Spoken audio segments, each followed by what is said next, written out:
Well, after probably doing this about 40 years, I've seen a lot of testimonies and heard a lot of testimonies. Yeah. But this one is most unusual, most powerful. I think I've probably seen. It'll make you cry because it's powerful. It just totally amazes me. Yeah. January 4th, 2007. Today is a day for the record books, baby.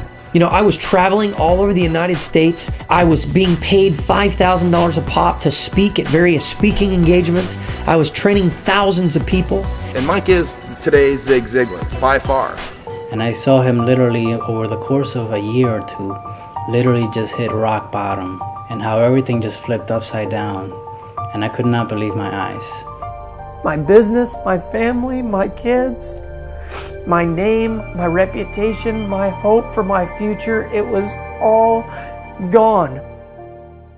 It's been so long and it's been so hard. I don't know how much longer I can go, Lord. He has jumped in such a way that there was no escape. If this didn't work, there was no escape. If God wasn't for real, there was no escape. How am I going to live with not being able to be a big part of my kid's life? Court lasts 9.5 hours. And the expression on his face, we're trying to read it, can't make heads or tails, don't know if it's good, don't know if it's bad. He's almost expressionless, and then I realized he's in a state of shock. Sobbed, I just was in a knot ball. I almost threw up 3 times. My mom was just massaging my shoulders and my... And once we're in the car alone, he proceeds to wail for 25 minutes. And I just cried my eyes out. I'm like, God, thank you, Lord. You did everything you said. Michael has walked this thing out. I've watched it. I have watched it up close and personal. And it'll blow your mind. It'll blow your mind. I couldn't believe my eyes. Even though God had told me all this time He would deliver me, this was the most amazing evidence of God I had ever seen in my life.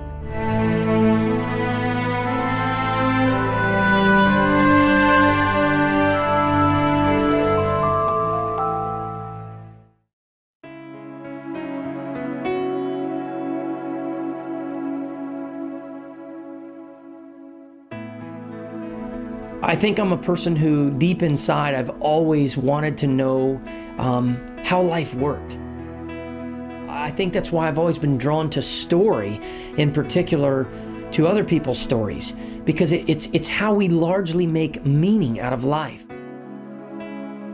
You know, people always say what comes around goes around, and you know, you reap what you sow, and we see a lot of people that believe in karma. But there are people I see in life who I began to realize, did they deserve that? Did I deserve, like, how did I deserve the childhood that I had? When my life began to go the route that it did, I was desperate to make meaning out of it because it didn't look like my life was working the way other people's lives did. And I just was desperate to figure out, what are the answers to life? Why are we here? What is the purpose for our existence? Is it just for pleasure? Is it just for fun? Am I supposed to be here to serve other people? Am I supposed to be here to learn how to fix problems? Am I supposed to be here to invent something to make the world a better place? And so the question for me was, is the life that I have lived with all of this chaos and all of this dysfunction and all of this failure, all of these mountaintop experiences followed by crash and burn falling out of the sky, was this something I was doing? Was it my fault? Was it a lack of wisdom? Was it folly? Was it that I had done something wrong? Because I hadn't done anything wrong that I was aware of. There had to be something else. I was left with, is it possible that maybe God is doing something behind the scenes in my life that I just can't understand?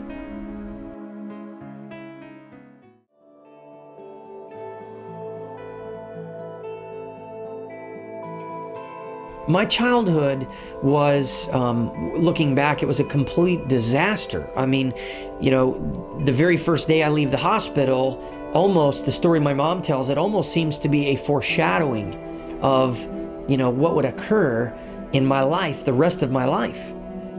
Michael was born in a military hospital in Fort Campbell, Kentucky. said our goodbyes, and as we're starting down the 2-level staircase, and the heel of my shoe caught in the stair in a little metal piece, and I started to fall. I was completely down, almost on my knees, when Michael's daddy grabbed me by the arm, but he had the baby in the other arm, and we all stumbled all the way down the steps. There was so much momentum that Michael's daddy's head went through the windows in the glass door at the foot of the steps. And all of a sudden, there's this horrible crash, and you look, and his baby blanket has blood all over it, and he's wrapped up like a cocoon, so we can't even see him. The nurses from upstairs have all come running down now. They see the blood, they take the baby from me and run upstairs thinking that the baby is hurt. We get upstairs, unwrap the baby. Michael was sound asleep. He had never even woken up. His daddy had cut his little finger, and his little finger had bled horribly, and it was all over the blanket and everywhere. But Michael was okay.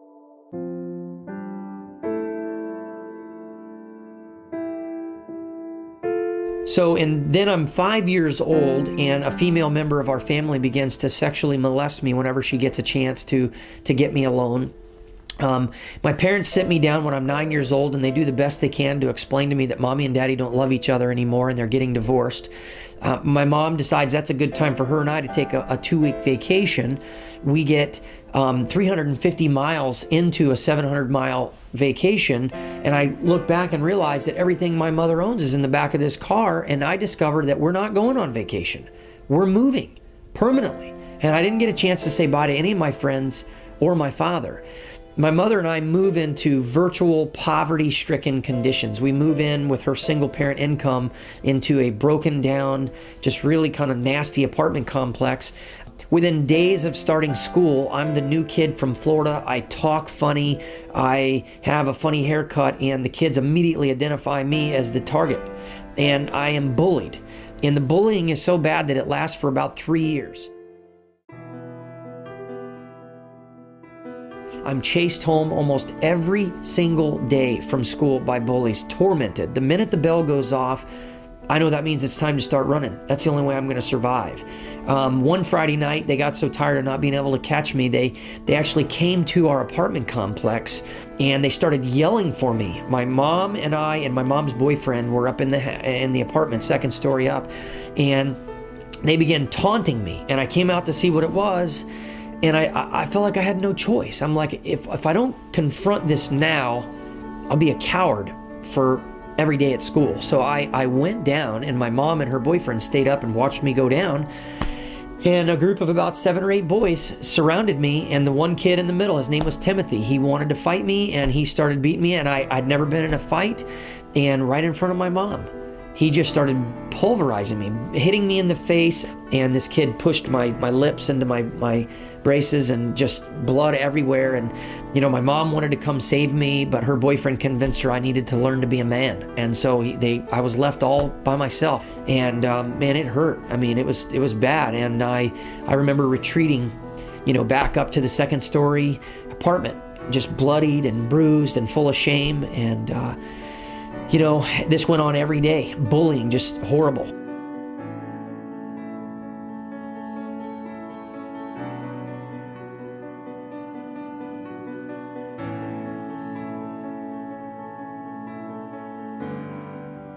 There were abandonment by multiple family members. I think there's probably 7 or 8 different family members, including grandparents, aunts, and uncles who had at one point told me I was so special and wonderful and then just up and left, including a grandfather who left his whole family and completely started over, and we wouldn't find him years later until I hired a private investigator to find him.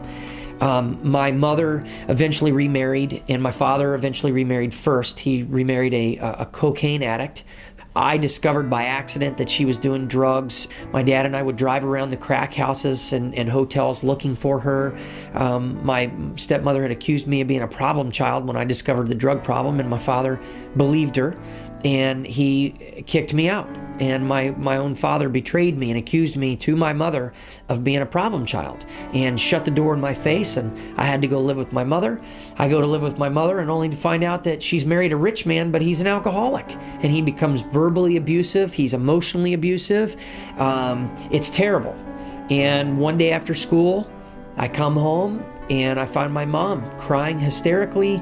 She's sitting with her arm in a bathtub with a razor blade next to it, getting ready to commit suicide because she can't take it.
When I was 20 years old, my mom took me to a very crowded restaurant and she sat me down. I was at a stage in my life where I was living in Alabama and I was getting ready to go back to Florida to potentially meet the woman I was to marry. And I had had a long distance relationship with a woman who would actually become my wife, who I felt I needed to go see if she would be my wife. And I told my mom I was leaving, and my mom said, well, I need to have a meeting with you. And I was not living with my mom at the time. I was living in a different town. And so we met at a Shoney's restaurant in Huntsville, Alabama, right off of the Parkway. And my mom sat me down and she did the very best she could to gain all of her composure. And she said, Michael, your father is not really your father.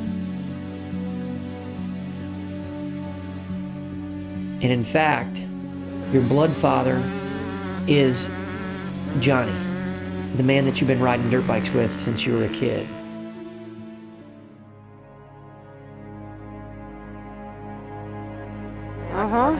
Did you have fun? First ride. Mike? Do what? Did you have fun? Oh, I love it.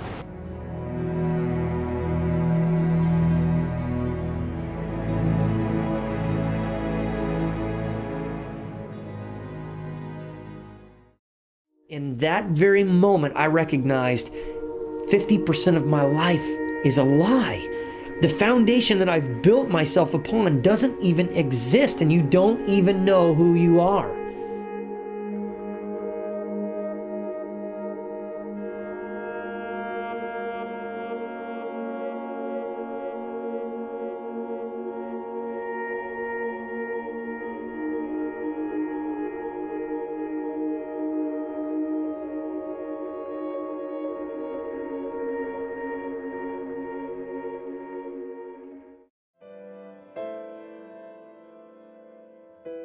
By the time Michael was 7, 8, 9 years old, we lived in Cape Canaveral, Florida, and my father and his brother both had a lot of money.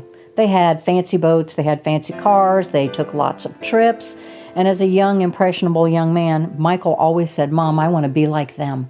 And then when his father and I did divorce, Michael said to me always, for as long as I can remember, Mom, you don't have to worry when you get old, because I'm going to be rich. And I'm always going to take care of you.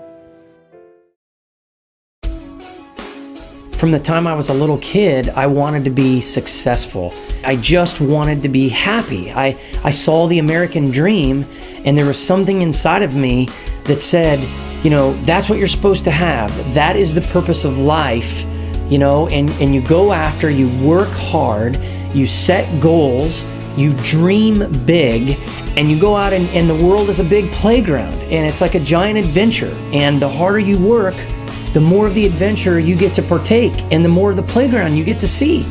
This was what I thought from a very, very early age.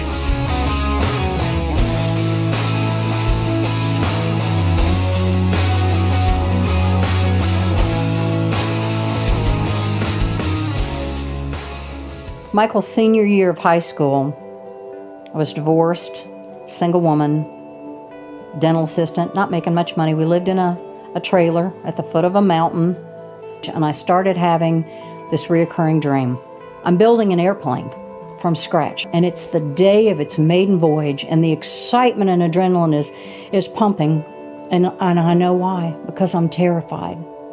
I've spent everything that I have building this airplane. I've given the airplane everything that I had in my brain. And today is the day that airplane is either going to fly or it's going to crash and burn. I kept dreaming it, and finally it dawned on me. It wasn't an airplane I was building. It was my son. I had given him everything that I had to give him, and now he's graduating from high school, he's going off to college, and I don't know if he's going to make it. I don't know if I've given him enough to fly and get off the ground. I knew that when my mom had told me about that dream and that she doubted I was going to make it, that something happened to me deep inside at a very deep subconscious level. I became driven. And I remember, shortly after leaving that trailer park, how it all began. I got involved in sales. Whether I ask you to spend $1 or $1,000 a month, if you don't see the value in it, I certainly hope you wouldn't write a check for it. I began to read every single book there was on goal setting, on how to be successful. I lived it, breathed it, ate it, slept it. Everywhere I went, there was a cassette tape or a CD in my car, and these people told me that the point of life is to be successful. The point of life and the opportunity in America is that you can be anything you want to be. You can do anything you want to do. You can go and have as much as you want to have. And it looked to me like all the people that had that stuff were happy. And the idea was you define a dream, you make goals, and you take actions based upon priorities. You work your tail off, you overcome adversity, you go until you meet a challenge or you get stumped, and then you change your approach. You fail forward, you fail often, and you keep going, and you never quit, and you eventually get there, and you become successful. This is what I believed, this is what I knew, and now this was my experience.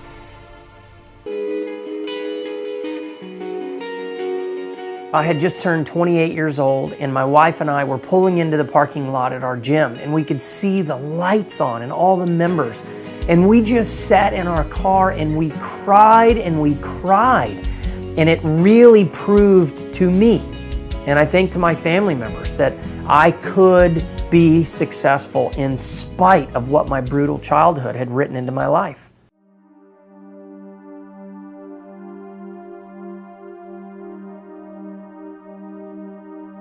On May 22nd of 2002, that dream died in 24 hours.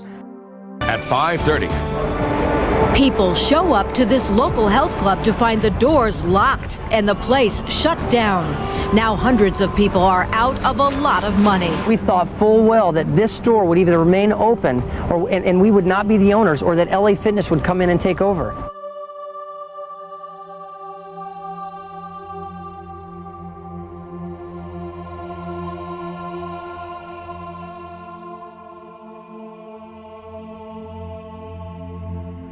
We ended up losing everything and being left with $500,000 in debt.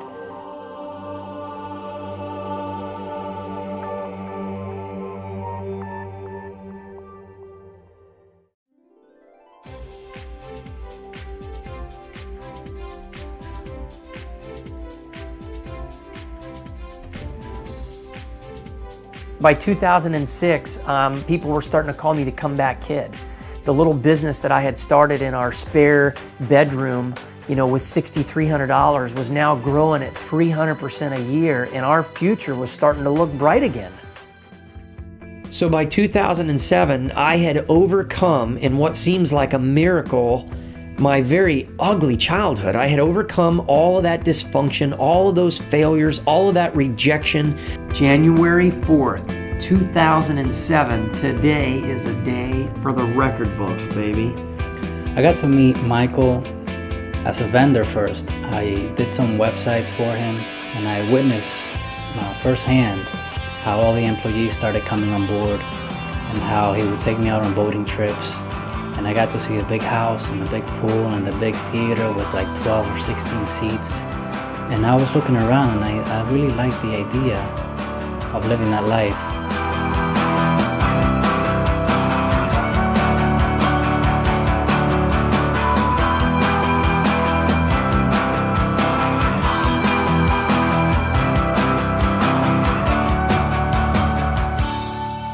I could see him speak, and I would just be amazed at how good he was with words and how much people responded to him and praised him. Guys, if you don't get anything out of what I say, get this, because these are the things that fly right over our heads and we never pay attention to them. And Mike is today's Zig Ziglar, by far. And, you know, we just barely, started building the mountain of what Mike's success is all about. You know, I was traveling all over the United States. I was doing these daily motivational videos that people were starting to watch all over the world. I was being paid $5,000 a pop to speak at various speaking engagements. I was training thousands of people. The ultimate high point came in like February of 2009, when I ended up being approached by the largest seminar company in the world to talk to me about the opportunity of sharing the platform with former presidents, business leaders, and some of the best speakers in the world. And you shake his hand and you look him in the eye and you feel like you met one of the great ones. I had a chance to meet Mike. The interesting thing was, even after all of this success, I began to feel tension in my soul. You see, there was a guy who really messed me up one week when I was in the 10th grade in high school. I was a new kid going to a new school, and this other kid who liked surfers, and I was from Cocoa Beach and a surfer kid, approached me, and his name was Matt Eldridge, and Matt and I began to become good friends. Well, over a course of months, Matt would begin to tell me about this person named Jesus Christ. And I was like, Christianity? I don't think so. That's for weak people. I don't want to have anything to do with it. He never pushed me. He only delicately shared with me about the person of Jesus Christ. He talked to me about eternal life. He talked to me about righteousness, about living for God, about the purpose for life according to the Bible. And after several weeks of him sharing this with me, one day, we get out of his car on the way home from school. It was at a Piggly Wiggly grocery store. And I remember stepping out of the car onto a piece of paper on the ground. And to my amazement, it said, "If you died in a car accident right now, would you go to heaven or hell?" And I couldn't answer the question. And this is what Matt, the guy who was sitting directly to my left, had been trying to tell me about for weeks, if not months. And I realized I needed to be able to answer that question because I had never really thought about death. I had never thought about the end of my life. About a week later, I became a Christian. I started reading the Bible, and I was blown away by what I read and by who the person of Jesus Christ was. And so I had accepted Jesus Christ. The problem is, I would again encounter great tragedy shortly after doing that. And I would be moved again as my family broke up again. And I didn't have a foundation for my Christianity to begin to build on. So I basically lost it. And I had fallen back into the approach of, if it's to be, it's up to me. And all of those books and all those tapes told me that life was all about getting yours. And that nobody's going to give it to you. You got to get it yourself. You got to work hard. And the point of life is to amass as much happiness as you can in the form of wealth, material possessions, success, and oh, by the way, for good measure, find some way of doing something that you can help other people along the way. That made sense, and it kind of was like a cherry on top of the world's American dream, or the American dream sundae. So now in 2007, that seed of Jesus Christ, the desire for God, the desire to know God, the desire to live for God, the desire to please God, the reality of having to face God one day, began to stir a tension in me as over the years, my desire to know God more began to compete with my desire for more and more success. And in 2007, I found myself to the point where the tension reached a level where I could no longer ignore it. I was torn between God in success. And I knew something had to happen. And I began, after a dirt bike accident, sitting around for 6 weeks trying to heal, I began to talk to God and said, God, I have a lot of success. I have a lot of money. I have that almost rags to riches kind of story. But God, I'm miserable inside. And I recognized at that moment that there was something missing in my life. And that I needed, He was calling me to come closer to Him. He was calling me to begin to consider His purposes for my life.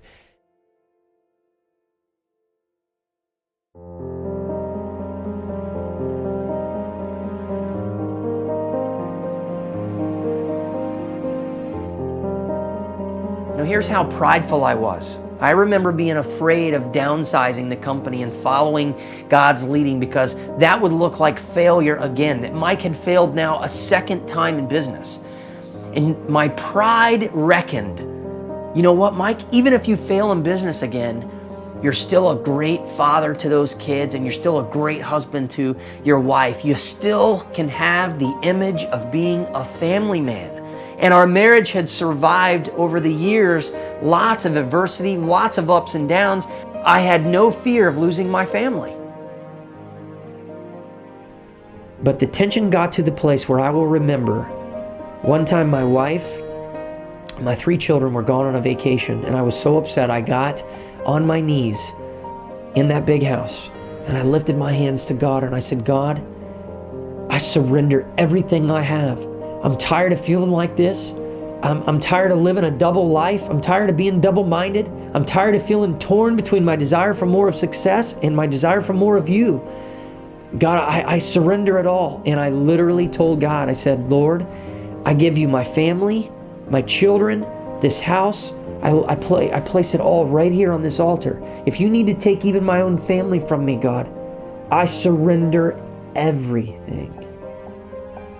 And I literally began praying for Him to make me more like Jesus Christ and for Him to use me for His purposes. I even told Him to have His way with me.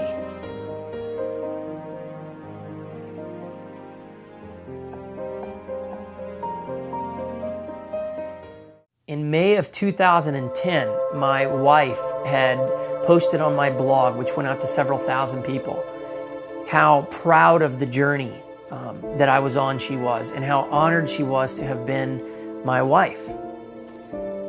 About 2 weeks later, I felt a strong impression that I needed to help her begin to walk into her own testimony of what God had done in our life. We had premarital sex and got pregnant, and we turned to abortion. And it would turn out that we aborted twins. And years later, we would have a second set of twins. And I encouraged her to sit down and to allow me to tell this story. And when we were finished and I had turned the cameras and all the lights off, I was blown away. But there was something inside of me that told me I had just stepped on a spiritual hornet's nest. I knew that this story had the potential to literally turn women around from walking into an abortion story. Statistics don't do that, but a story would. And this story that she had just told was so powerful. And by Father's Day of 2010, my marriage was over. She left, took the kids, moved out of the house. Another 2 weeks after that, to the day, she filed for divorce. Within a month into the divorce, the accusations began. I remember I just kept telling all of our friends and family, no, you don't understand. God is going to take care of this. This situation is going to turn around. And I just believed in my heart of hearts that she was going to wake up in the middle of the night and go, oh my God, what have I done? And that she would come back and apologize, and that God would claim victory in the end, and that our marriage would be better, and that we would have one incredible testimony to tell. I just believed that that was going to happen. I remember one day I was sitting on the back porch and my mind was consumed and flooded with the memory of me, feeling so confident about my relationship with the Lord and so happy about how things were going in my walk with God that I literally heard these words come out of my mouth. Go ahead, devil. Take your best shot.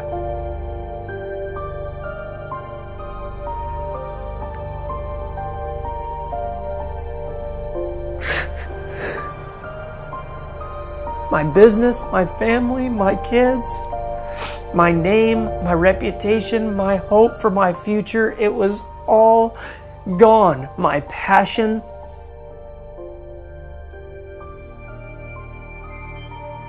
I just remember begging God for answers. God, please help me to make sense out of this. I just needed to know, was this my fault? Did the devil really win? Was this like some kind of a generational curse that had been on my life? Did I deserve this? He was losing everything. He was losing emotionally. I think he was losing physically. He wasn't taking care of himself.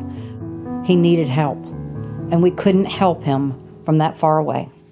The divorce and losing the business and the loss of his reputation because of the accusations that were flying, and people that had been his friends forever would say, Mike, I just ran into so-and-so and I heard this. And finally, at one point, Bob and I knew he wasn't making it. He was drowning.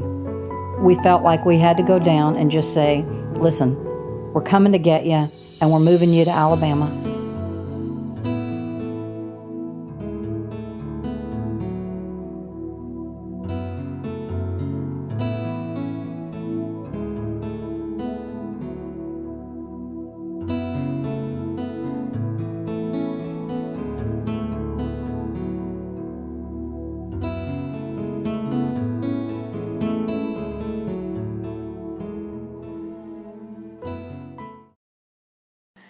Please, let's work together.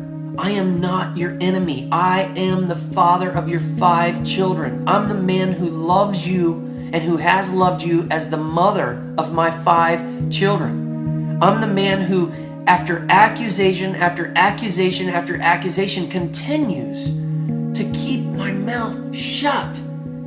You are my enemy right now. You are my enemy when I'm constantly barraged with this. And I have to spend thousands and thousands of dollars to defend myself against accusation after accusation. You are my enemy. But I don't want you to be my enemy.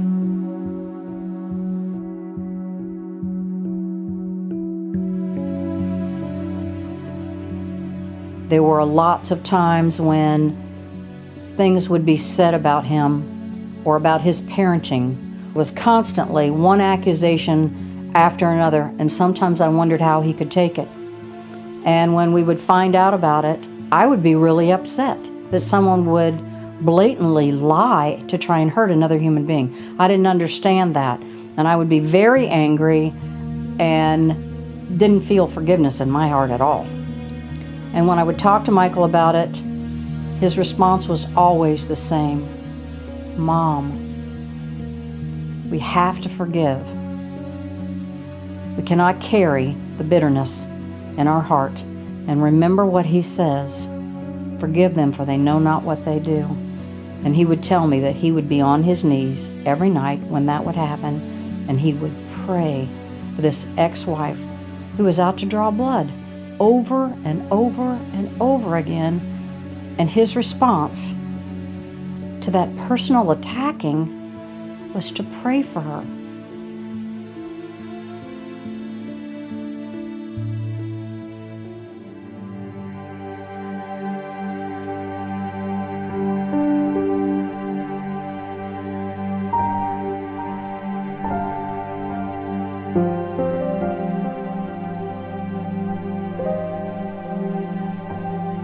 I feel so alone.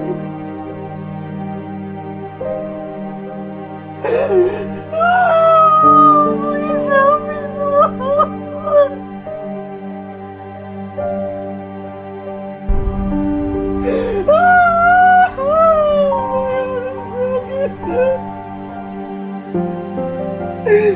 Lord Jesus Christ, please help me, Lord. I've lost everything for you. Please use it. Please use it, God. I need to lose myself. I have begged you. Oh. I didn't have anybody. I didn't have a dad or somebody that could teach me, Lord.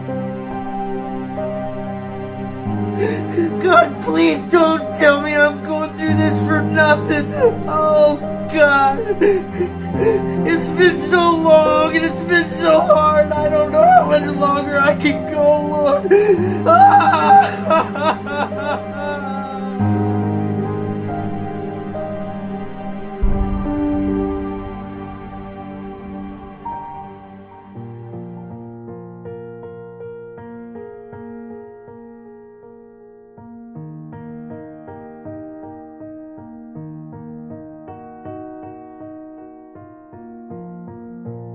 One day I'm praying and God says, look at page 555 in your Bible. So I quickly turned to page 555 in the Bible and I read the story of Jerusalem's deliverance foretold.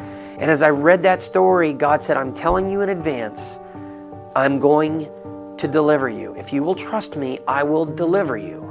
And I just felt this in my spirit one day while I was praying. And I got on my knees and I began to weep because I knew that God was asking me to do something that was incredibly difficult and that went extraordinarily away from common sense. And as soon as I said yes, God said, Michael, I will deliver you. I want you to fire your attorney.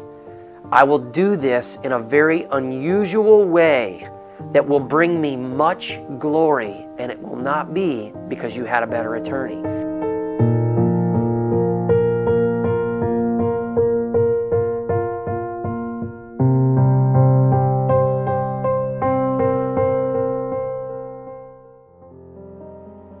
One of the biggest issues is the spiritual road that Michael's been on. That's not a road that I've traveled. And so not having any understanding of it, sometimes it looks like what society says is not what he's doing. What society thinks is not how he's reacting. I think probably one of the biggest issues and problems was at one point when we got towards the end of the divorce and Michael had been representing himself and he wanted to continue to do that. He said he had prayed about it. We had offered to help with an attorney towards the end of this divorce. He said, absolutely not. God has confirmed for me again that I am not to hire an attorney, that I am not to fight this, that I am to leave it and to trust him. And when I would share this with my friends, conversations with my husband, educated people, they all said, you know, God is one thing, and that's great. But you got to use your brain. You got to use your brain sometimes too. God gave you a brain. And when I would share that with Michael, Michael said, Mom, there is no way that I can go against what my God has told me to do. You might as well just kill me. I can't do it. It can't happen. So as a parent, you feel helpless. Your child is off doing something that everybody you know says is crazy. He's going down a bad road. He's not getting help. He's not listening to advice of his elders, if you will.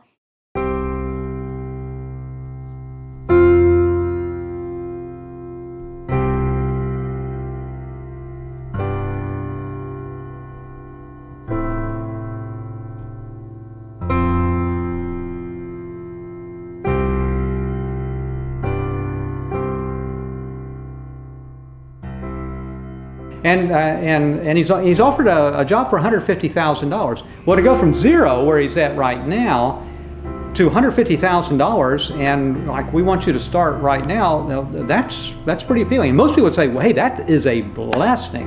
That's a no-brainer. I don't even have to pray about it. Well, I've noticed that isn't how Mike works, because he stays tuned in. It's kind of like keeps the channel open. And he talked about it, and I was just listening. Then I just see, it's kind of like a download. He said,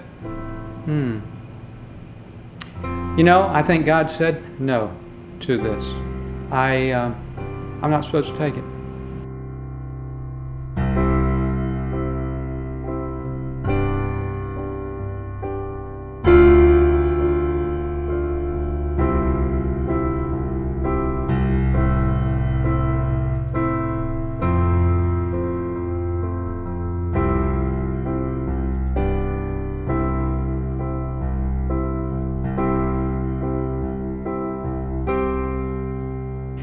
Faith is putting your action where your words are and walking it out irrespective.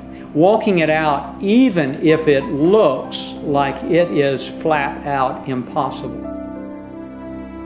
He got all in. He jumped all the way in. He jumped in the deep end of the pool and got totally wet and chose to do that. And if he had made a mistake, if this was a mistake, he was just going to drown. That's all there was to it.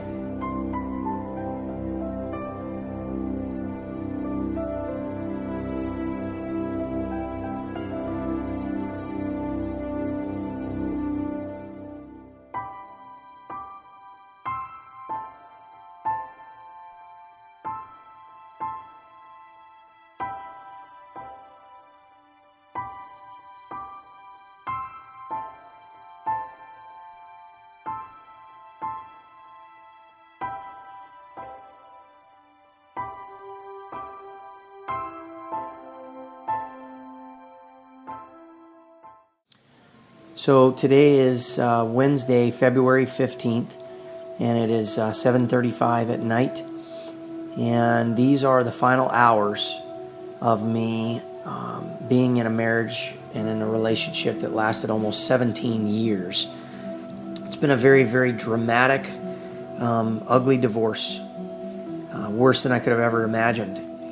It's the day of court. We're all nervous. Court lasts 9.5 hours.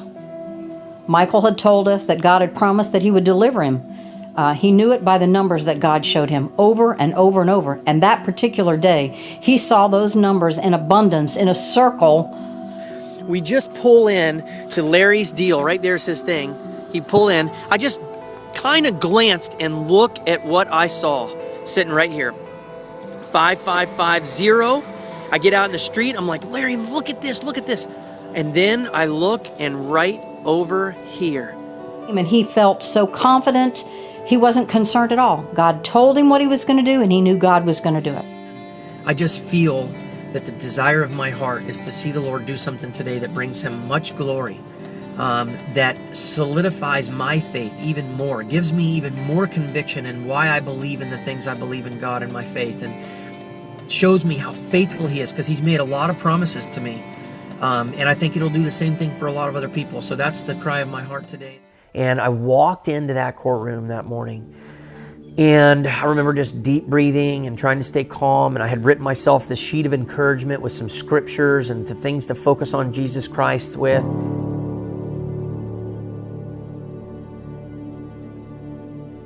I walked out on the first break for lunch feeling overwhelmed, feeling barraged, feeling vulnerable, defenseless. There were so many accusations coming. It's like standing in the middle of a circle of 360-degree selection of bullets coming at you, and you don't know which one to defend against first. You don't know which one's going to be the one that's going to take you out.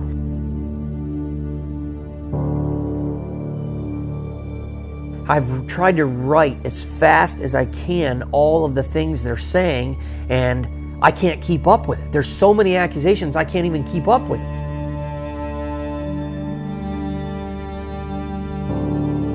And nothing seemed to really go my way. And by the afternoon break, the go to the bathroom break, I felt really defeated. I felt like this has not gone the way I felt God told me it was going to go.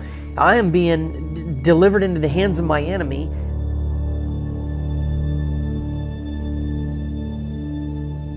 And then it came time for closing arguments. And the closing argument by her attorney was absolutely brilliant.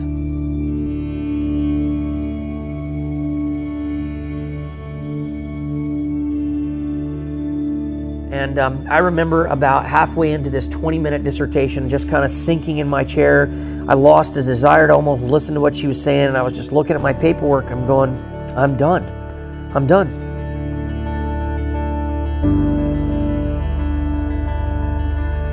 All day long, I know defeat is mine, and I'm going to have to walk out of here figuring out how am I going to pay $4,500 a month because I've been assaulted and made out to be a criminal, like I'm hiding money. How am I going to live with never being able to bring my kids to Alabama? How am I going to live with not being able to be a big part of my kids' life? It was looking bad for me. And she finishes. I catch my breath, and it's probably best left for me to actually put my response. So I'll go ahead and put my response in right here into this video. Your Honor, mine will not be near as lengthy. Okay. I promise you that. I wouldn't know where to begin to answer all these accusations, ladies. I'm really, really just disappointed. I'm bruised. I really am. You've done an amazing job. You really have. I feel like a fish having been filleted. And so I'm going to have to just trust God in the court on this one, Your Honor. I'll just address a couple of issues here, and then I'm going to put it in your hands. All right, thanks. The time sharing in Alabama, it sounds as if they're still asking for no time sharing in Alabama, and I'm asking for custody of my kids. So at a very minimum, yes, the kids should be coming to see their father in Alabama. And because of the parental alienation, because of the fact that every time I drop my kids off, the kids would be interrogated about the visit. Because I would have to constantly hear questions of, like, Daddy, why did you actually move? Because Mommy says you abandoned us. Child hearsay, facts not in evidence. Because I'm having to show my kids. It's not an evidence, it's argument. Keep going. Because I'm having to sit in a parking lot at Toys R Us and show my daughter the $1,200 every month that I in fact do pay because they've been told, or that I have to hear that the grandfather says that I don't love them and I don't have any money and that they're going to feel guilty if they ask to live with the father. That stuff ruins kids. It ruins kids when they have to come and ask their father that.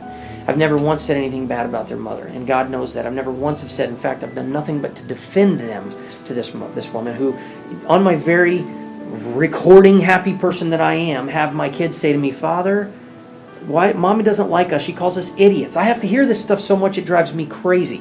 Okay, so that's why I distanced myself and said, you know what, if this is the way it's going to be, you want victory, you want me to come in and see 2 or 3 legal letters every single week, you can have it. That's what you want, you can have it. One day my kids will be old enough, they will know the truth, and they can come seek out their own relationship with their father.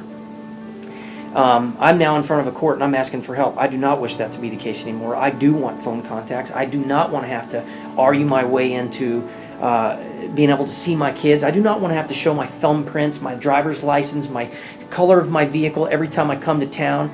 I do not want to have an answer to an emergency injunction which says I'm going to kidnap my kids, filed right here, anymore. And then the court, in fact, dismissed that order. I was allowed to take the kids out of state. The kids have not been kidnapped. They've been returned every time. You know, just 1,000 accusations after another. It's unbelievable. I wouldn't even know where to begin if I had to defend myself today, Your Honor. Imputing income to me. Your Honor, you cannot get blood out of a turnip. In this economy, I think it'd be dangerous. If they crush me, the great provider that they say I am, where does that leave the rest of the family? But I'm already doing everything I can. This has been tough to carry the emotional load of a divorce. This wouldn't be the first time you've ever heard that. I need to get away from this so that I can get back to living and trying to provide from the family. She was working. She has a great college education. She's got more college education and is 10 times smarter than I am intellectually. She's far more employable in a market like this than I am. I'm an entrepreneur. I don't have a college education. She quit. I just spoke to her boss yesterday. She had the job. She quit. I don't know why you would quit a job where you're at the same place as your children. She can't afford health insurance. She can't afford the food. She can't afford to keep a job for the kids, but she can afford almost $40,000 in legal fees to bully me and to abuse me. I spent $15,000 and got smart and said, I'm out. I'm not doing this anymore. We don't kill each other in the process. We're supposed to be parents. I've sent repeated emails. I've sent repeated video messages. I've told her I have forgiven her for all of the nonsense. I said, let's work together as parents in a peaceable situation. And now she has a $15,000 lien I just received from the court for attorney fees. She's got a $15,000 lien from you for her attorney fees that she can't afford to pay. But yet we can't afford to pay health insurance and take care of the kids, but we can spend now $55,000 in legal fees. Your Honor, that is an issue of priorities being out of whack. That is an issue of somebody not being sane. I want to be involved in my kids' life. I have the ability to take care of my kids. I have resources and family members that have the ability to do it. I love my kids. I want them to be in my life, and I trust you for the decision. And at a very minimum, Your Honor, I'd like to ask for boys. I'm a kid who grew up without a father. I didn't have a father in my life, and I know how important boys need their daddies. Even in her petition, she states that the child has behavior problems. He has behavior problems because he has to go into another room and close the door to have a conversation with his father so he knows it's private. A 5-year-old kid should not know how to do that. I would like to have my kids. I would like to be able to take care of all of them. And I asked, at a very minimum, one woman taking care of 5 kids, if she was the most emotionally healthy person on the planet, it does not make sense in any stretch of the imagination when a perfectly able-bodied man who has been the primary income provider and the primary provider of love and affection could not be involved in my kid's life. I'm done. I have nothing else to say, Your Honor. We're all freaking out. We have no idea what's going on, don't know what's happening. All of a sudden the doors open, and all of a sudden Michael, 5 minutes later, comes out of the courtroom by himself. I have to tell you, the words that came out of his mouth were unbelievable. I mean, I couldn't believe it in a million years. And the expression on his face, we're trying to read it, can't make heads or tails, don't know if it's good, don't know if it's bad. He's almost expressionless, and then I realize he's in a state of shock. I walked out of that courtroom going, what in the world just happened? And when I go up to him, and Mike, just tell me, is it good news, bad news? He can't even speak. We get into the elevator, he proceeds to start crying. There are people in the elevator. He can no longer control himself. We still know not to even ask. He's obviously shook up, but we don't know why. We get to the car, and once we're in the car alone, he proceeds to wail for 25 minutes. I felt all day I was going to be defeated, and in the last 5 minutes, you know, it's like the Israelites standing on the shore of the Red Sea going, wait a second, Moses, you brought us all the way out here so we could die. And in a moment, as it says in Psalm 6, in a moment my enemies were sent away, in a moment of disgrace. I mean, it was a modern day Red Sea parting. I mean, it was just incredible, and I just walked right through it all. But at the same time, he's throwing his hand up in the air and he's saying, thank you, Jesus. Thank you, God. You promised you would deliver me. You did deliver me. I will spend the rest of my life telling everybody what you did for me this day. People doubted, but I knew, and you did exactly what you promised you would do for me. I couldn't believe my eyes. Even though God had told me all this time He would deliver me, this was the most amazing evidence of God I had ever seen in my life.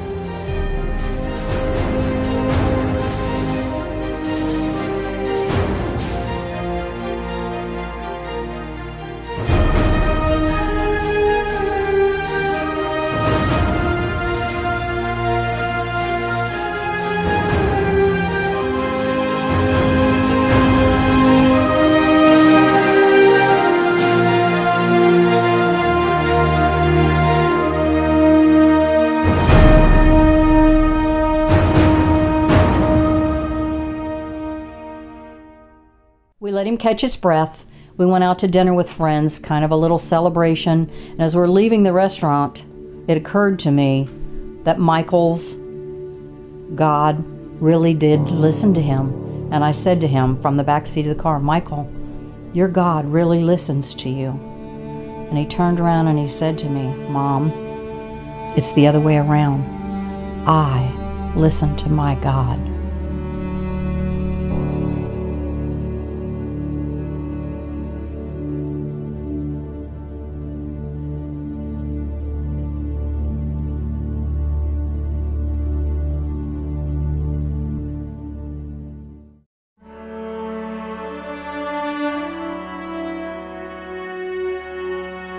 Back then, it was so hard for me to reconcile my shattered dreams with a loving God.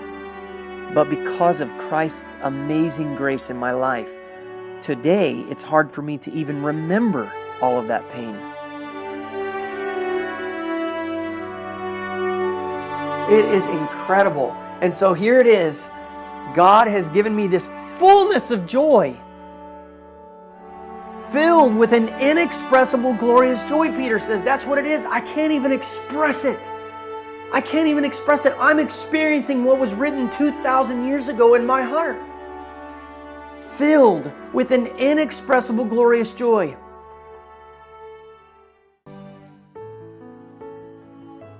Now, if you're ready to experience life to the full, take a look at this. Over the last 2 years, I wrote a book called the John 7:17 Challenge to help more people to experience God and to find life to the full. It contains all of the actionable teachings of Christ by category in a 90-day daily devotional format. The book is loaded with transparent stories of my own failures, victories, and God's dealings with me along the way to provide encouragement and practical application of Christ's teachings for you. If you're a pen and a paper kind of person, you may purchase the books from my site at relentlessheart.com. It's a beautiful, full-color, 122-page, 8.5 by 11 spiral-bound workbook, which also includes other bonus downloadable documents that I have written for you. If you cannot afford the book or you prefer to read electronically, you may simply subscribe for free to my blog, as I will be blogging each day of the journey directly from the book for you. It's my prayer that the grace of the Lord Jesus Christ will be with you as you pursue Him with all of your heart to find life to the full.